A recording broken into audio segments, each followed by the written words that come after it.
மார்வெல்ல top 5 best heroes. மார்வெல்ல ஹீரோன்னு சொன்னா நமக்கு நெறைய பேரோட பேரு ஞாபகத்துக்கு வரும். ஸ்பைடர்மேன், அயன்மேன், கேப்டன் அமெரிக்கா, தார், ஹல்க், வோல்வரின் இன்னும் எவ்வளவோ பேர் நமக்கு ஞாபகம் வரும். ஆனா இவங்கள்ல யாரு உண்மையிலேயே பெஸ்டான ஹீரோ? பவர மட்டுமே வச்சு இந்த லிஸ்ட்ட போடல.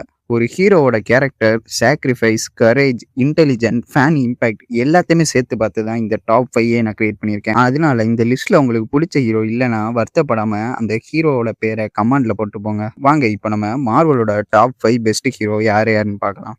இதுல 5வது இடத்துல இருக்கிறது நம்ம தார், காட் ஆஃப் தண்டர். ஆரம்பத்துல தாரை பார்த்தா இவனுக்கு ஒரு காட் லெவல்ல பவர் இருக்கு, ஹேமர் இருக்கு, அவனுக்கு என்ன ப்ராப்ளம்னு நமக்கு தோணும். ஆனா தோரோட கேரக்டர் டெவலப்மெண்ட் தான் ரொம்ப இன்ட்ரெஸ்டிங். ஆரம்பத்துல கொஞ்சம் அராகண்டா இருந்த தோரு பின்னாடி தன்னோட மிஸ்டேக்கை புரிஞ்சுக்கிட்டு ஒரு உண்மையான ஹீரோவா மாறுறாரு. மேலும் தோருக்கு இருக்கிற பவர் வேற லெவல்ல இருக்கும். மியானர், ஸ்டார்ம் பேக்கர், லைட்னிங் பவர்ஸ்னு எக்கச்சக்கமா சொல்லிட்டே போலாம். ஆனா முக்கியமான விஷயம் என்னன்னு தெரியுமா? தோருக்கு எல்லா பவர்ஸ் இருந்தாலும் அவன் சந்திக்கிற லாசஸ் அவனை ரொம்ப ஹியூமனா கட்டும். அதனால தோர் வெறும் பவர்ஃபுல் சூப்பர் ஹீரோ கிடையாது, ஒரு வாரியரா இருந்து ஒரு ட்ரூ ஹீரோவா வளர்ந்த கேரக்டர். அடுத்தது 4வது இடத்துல ஹல்க். ஹல்க்கு வந்துட்டாருன்னா அடுத்தது என்னன்னு சொல்லவே தேவையில்ல. ஹல்க்குன்னு சொன்னாலே நமக்கு முதல்ல ஞாபகம் வருவது ஸ்மாஷ். ஆனா ஹல்கோட பின்னாடி இருக்கிற ப்ரூஸ் பேனரை பார்த்தா கதை வேற லெவல். ப்ரூஸ் பேனர் ஒரு பிரில்லியன்ட் சயின்டிஸ்ட். ஆனா அவனுக்குள்ள இருக்கிற ஹல்க்கு காரணமா அவனோட வாழ்க்கைய காம்ப்ளிகேட்டா மாறிடும். இதுதான் ஹல்க இன்ட்ரெஸ்டிங்கா ஆக்குது. ஒரு பக்கம் அன்பிலிவபிள் ஸ்ட்ரென்த், இன்னொரு பக்கம் ப்ரூஸ் பேனரோட இன்டெலிஜென்ஸ், அதாவது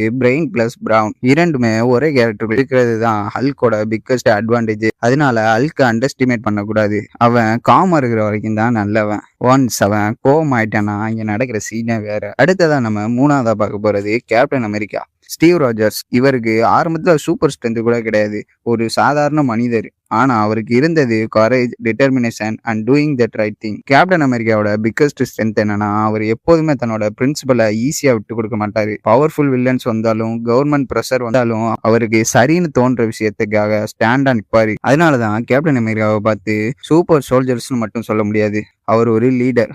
அவெஞ்சர்ஸ்ல எத்தனை பவர்ஃபுல் ஹீரோ இருந்தாலும் ஒரு கிரிட்டிக்கல் சுச்சுவேஷன் வந்தா கேப் என்ன சொல்றாருன்னு கேட்கிற அளவுக்கு ஒரு ரெஸ்பெக்ட் இருக்குன்னா அது கேப்டன் அமெரிக்காவுக்கு மட்டும்தான். அதுதான் ஒரு ட்ரூ லீடருக்கு இருக்க வேண்டிய குவாலிட்டியே.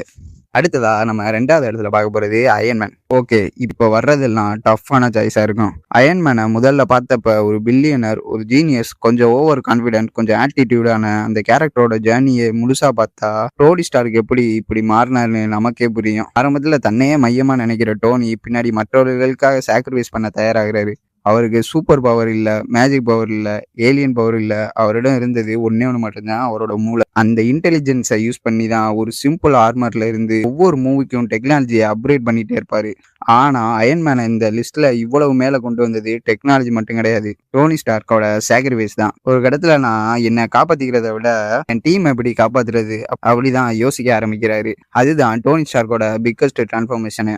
கடைசியா நம்ம நம்பர் 1 பாக்குறதுக்கு முன்னாடி மறக்காம நம்ம சேனலுக்கு சப்ஸ்கிரைப் பண்ணிருங்க. இப்ப நம்ம பார்க்க போற கேரக்டர் யாருன்னு இந்த வீடியோல பாக்குற பல பேர் கணிச்சிருப்பீங்க. அது வேற யாரும் இல்லைங்க, ஃப்ரெண்ட்லி நெய்பர்ஹுட்டான நம்ம ஸ்பைடர்மேன் தான். பீட்டர் பார்க்கறதுக்கு சூப்பர் ஸ்ட்ரென்த் இருக்கு, வால் கிராவலிங் இருக்கு, ஸ்பைடர் சென்ஸ் இருக்கு. ஆனா ஸ்பைடர்மேனை ஒரு கிரேட் ஹீரோ ஆகுறது அவனோட பவர்ஸ் கிடையாது, அவனோட ரெஸ்பான்சிபிலிட்டி தான். பீட்டர் பக்கர் ஒரு டீனேஜர், ஸ்கூல் போகணும், ஹோம்ஒர்க் பண்ணணும், ஃப்ரெண்ட்ஸ் ஹேண்டில் பண்ணணும், பர்சனல் ப்ராப்ளம்ஸ் இருக்கும், அதுக்கு மேல நியூயார்க்கை காப்பாற்றணும். இவ்வளவு பிரச்சனைக்கு நடுவுலையும் எனக்கு என்ன கிடைக்கும்னு கேட்காம நான் என்ன செய்ய முடியும்னு யோசிக்கிறான். அதுதான் ஸ்பைடர்மேனை ஸ்பெஷல் ஆகுது. மேலும் ஸ்பைடர்மேனோட பிக்கஸ்ட் குவாலிட்டி, அவன் பெர்ஃபெக்ட் ஹீரோ கிடையாது. அவன் மிஸ்டேக் பண்ணுவான், சம்டைம் ஃபெயில் ஆவான், சம்டைம்ஸ் பயப்படுவான், ஆனா அவன் மீண்டும் எழுந்து நிற்பான். அதனாலதான் ஸ்பைடர்மேனை பார்க்கப்ப நமக்கு இவன் ஒரு சூப்பர் ஹீரோ மட்டும் தோணாது, நம்மள மாதிரி ஒரு ஆர்டினரி பர்சன் எக்ஸ்ட்ராடினரி விஷயங்களை செய்யறான். அதுதான் ஸ்பைடர்மேனோட மேஜிக்கே. ஸோ கைஸ், என்னை பொறுத்த வரைக்கும் இதுதான் மார்வல் டாப் 5 பெஸ்ட் ஹீரோஸ். ஆனா இங்க ஒரு முக்கியமான விஷயம் சொல்ல விரும்புறேன். இந்த ரேங்கிங்கு உங்க ரேங்கிங்கா இருக்க வேண்டிய அவசியமே இல்லை. உங்களுக்கு பிடிச்ச ரேங்கிங் படி மறக்காம கமெண்ட்ல சொல்லிட்டு போங்க. அது மட்டும் இல்லாம நீங்க ஸ்பைடர்மேனை நம்பர் 1 வைப்பீங்களா இல்லையான்னு மறக்காம அதையும் கமெண்ட்ல சொல்லிட்டு போங்க.